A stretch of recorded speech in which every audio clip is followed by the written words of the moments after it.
Hey guys, what's good? Welcome back to my YouTube channel. This is La Babe Antoinette. Okay, thank you so much for stopping by. If you're the oldie and goodie, you guys know how much I love and appreciate you. Thank you so much for being there. Thank you so much for being the most valued players, the MV to the P's. Okay, and if it's your first time here, thank you so much from the bottom of my heart. Please subscribe so that this is not your last time. Okay, and you guys, what do you think about my simple, subtle makeup? Okay, if you're a makeup artist and you're there saying, it's not really nice, you should have blended this part properly, you should have, I'm sorry. Okay, I'm just going to keep doing this until I am perfect, until I get it right. It's not even to get perfect at it, but just to do it right and look good. Okay, that's the goal. But anyways, this is something simple that I did and I'm so proud of it. Okay, so now let's talk about this. I have taken it upon myself to bring you guys news briefs. It might not be every week, but every other week, depending on what we have going on. Okay, so I mean, I read the papers. Some people don't really read the papers, and I read the papers, so I kind of know what's going on. I mean, the things that are reported, of course. So I have decided to, talk about these things just in brief so that you guys can be aware as well. And if you want to have like the details, then you go to the sources. So I'm definitely going to be doing this from news from papers, news from radio, news from the social media platforms, and I'll mention where I get them from. So if you want to read more about it, like to get the deep shit, then you go to those papers and see for yourself. So that's that. And if this is something that you're interested in, then you want to keep on watching.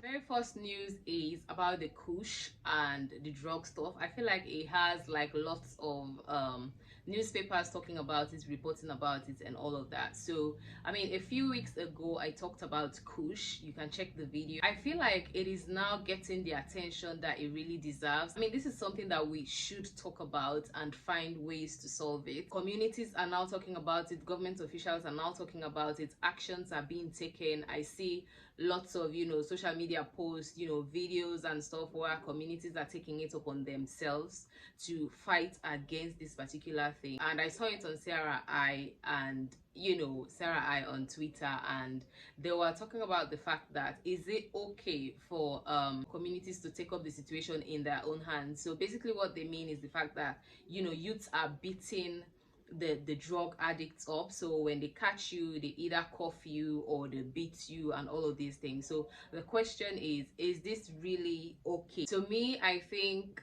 they should do something, and mainly maybe awareness raising, but beating the addicts that is not the right solution. So I think the best thing here is for the police or whoever, authorities, to come on board and do it professionally. So if the people are taking the law into their own hands and doing what is not supposed to be done, then the authorities should work with the community people so that it is done the right way, so that they don't end up killing these addicts and a whole lot more. Okay, so I think it should be done. Communities need to really do it and be involved in the process, because it's our community and we feel the pinch, so we need to be a part of this whole thing. The only thing is the authority should be a part of it as well, so that it is done professionally, to avoid hurting people in the process. Because some people might just capture people that are not really abusing drugs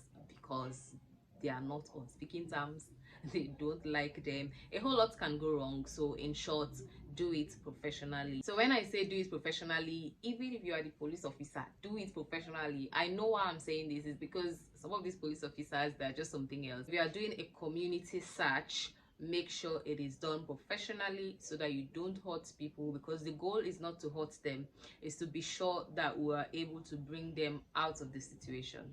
Okay, so that's that. And I got this from Sierra I today, so if you want to check them on Twitter, then that's the nice thing to do. Up next is the fact that university staff have threatened to go into strike, mainly because of what? Money.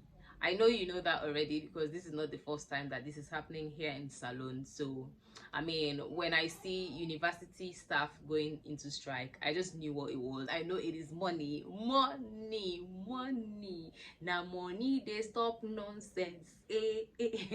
Honestly, my dad was a teacher. I try as much as possible to not have any sentimental connection to this whole story, but I know teachers are least paid. Okay, they are badly paid in this country, and it has been a thing, and it's still a thing. Okay, so I mean, when I saw it on the paper, I was just like, man, not again, not again.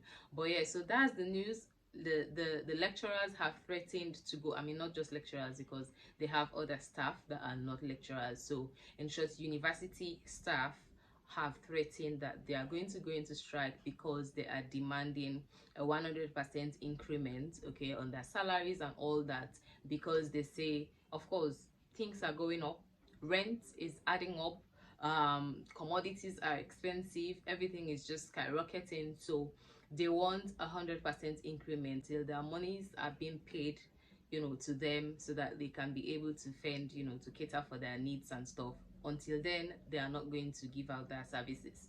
So that is that, and it was on our core newspaper on Tuesday the 15th. So if you want to, you can check that out. Okay. Trumpet newspaper on Monday the 14th of August reported that out of 17,000 tuberculosis, what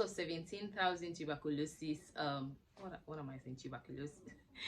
Out of 17,000 TB patients, people that are diagnosed with tuberculosis every year, 5,000 of those 17,000 don't show up for their treatment. They are missing. So it could either be maybe someone died, maybe they chose not to go back for their treatment, maybe they relocated. It's a lot, okay, a lot could happen, but they don't really know why this happened. So they're just saying 5,000 out of the 17,000 tuberculosis diagnosis every year are missing. Okay, so they don't show up for treatment. So now my concern with this is the fact that this particular disease can easily spread in communities because of this. So let's say, for example, this person is diagnosed, you know, with tuberculosis, and then he or she moved to another community, and then maybe for certain reasons refuse to say, oh, this is what's going on, I have A, B, and C, and then just continues to mingle with the people. The tendency for that to spread is just on 100. Okay, so that is really, when I saw that news, that was my concern. I mean, so that means the community transmission is just, it's just happening anyhow. That is just my concern, the fact that they are at risk, you know, and then other people are at risk as well of getting the same disease. So I don't know what's going to happen with this. I think this is something that the health officers, you know, they need to put their foot down and be sure that people are really taking their drugs, because that is something that can heal. It's just that with Sierra Leone, lots of people just, you know, play with the mental state of others. Once you have certain sicknesses, they can say things or do things to make you feel inferior, but these are things that can really heal, and people can come back to their normal state. So it's really best for the, you know, the hospitals to have like a counseling, whatever. I know some hospitals do have these things, but they need to be functional. Talk to these people, you know, help them understand that there is no need for them to run, and after a period of time, I don't know if it's 6 months or whatever, they can feel better. So let's make them understand that this is something that can really heal, and they can go back to their normal lives. Otherwise, some people are traumatized, and then they can decide to run away or just stay home and wait for the worst to happen, which is not really what we want for them. The Ministry of Health, in partnership with the UNFPA, United Nations Population Fund, have launched the policy and strategy for the elimination of cervical cancer in Sierra Leone. According to the report, cervical cancer is the most common cancer that is affecting women and girls the age of 15 to 45. Okay, so with this particular policy and strategy, they aim to, you know, scale up the screening, okay, so that more people can go out there and do the checkup. Because, you know, let's just be honest, Salone, to do checkups is something that we're all one way or the other, you know, guilty of. Okay, people hardly go to the hospital to say, oh, I'm just here to do checkup, you know, the year has ended, I'm just here to know what my body looks like, you know, what's really going on with me and all that. It is not a culture. Okay, so now with this particular policy, they aim to have more people go there to do their screening, more people go to the hospitals to do their screening, and then they aim to treat more people with this particular policy, and then to vaccinate young girls. I think this is really good. This is good news. And with the vaccination, it's just going to reduce the number of people that, you know, would be affected by cervical cancer. So that was on Premier News, August 14 edition, just in case you'd like to check it out. Okay, the ACC boss has handed over a check of 10 billion leones, old notes, to His Excellency the President of Sierra Leone. Okay, and this, it was like one of the big news. Okay, this news is really major on most of the papers that I've seen this week. So it is a part of its non-conviction based asset recovery whatever. So this money is money that is recovered. Okay, so yeah, that is that. And they said they are putting all efforts together to recover property that should be state property or government's property, basically. So that news was on Glenna, it was on Awuko, yeah, but it was on Glenna. That is where I saw it. So AfriCell together with Conex have decided to make life easy, okay, for people like us. Okay, they have decided to, you know, make it possible for people to use their Afri money to buy fuel in all Conex stations. Isn't that good news? It sounds good to me. It sounds really good. And I use AfriCell, so it sounds good. Okay, I use AfriCell and I use Orange. We now we in between. So yeah, it sounds good to me. The only thing is, we all know what has been going on with this mobile money thing. It's not something that is fully, you know, into the Salone. I don't know, like Sierra Leoneans are not fully into the mobile money phase. Of course, it's good that it's there. I feel like a lot more has to be done to make it easier for people to understand the mobile money stuff before using it. Otherwise, I see lots of chaos. Okay, I see problems with people not understanding it, people cheating in the process, and a whole lot. We need to do more so that people can understand, to reduce the issues, the fights, and all of those things, and more so to reduce the cheating with those sending the money, with those receiving the money, with those cashing out the money. It's a whole lot, but yeah, it is what it is. We'll get there. And finally, what seemed to have gotten like the most highlight, like the most talked about news, the most popular news, the very best, like, I don't know, the juiciest news, was the ambassador, the US ambassador's interview at 98.1 earlier this week. So like a lot has been going on, lots of people have been talking about it. So basically, he raised his concern that the US embassy is not really pleased with the result, the turnout of the elections, the tabulation process, and all of these things. And this is not the first time they are talking about it. I mean, they've posted on their social media platform, so it was not really new, if I would say so. So he talked about their concerns, and then he mentioned that no Sierra Leonean, not even SLPP, APC, or any other political party, or any Sierra Leonean should be the head of the commission that should take a look at the election and the electioneering process. Because he said, how can, you know, somebody that is part of the government, that is part of the political party that was in the election, you know, give out an unbiased view with all of this? So, and he is suggesting that somebody that is not even a Sierra Leonean, somebody that is not a Sierra Leonean, should be part of the commission. So if you don't know, a commission has been set up by the government to look at the June 24 elections, and the head of that particular commission is the vice president. So now David, the ambassador of the US embassy, is saying, how can that work? How are you going to get somebody that is part of your government to look at a process that people are questioning? And I don't know, like, let me hear you guys, your views in the comment section. So he's suggesting that a non-Sierra Leonean, somebody that is not connected in any way, should be the head of this commission, because that is only when we're going to be sure that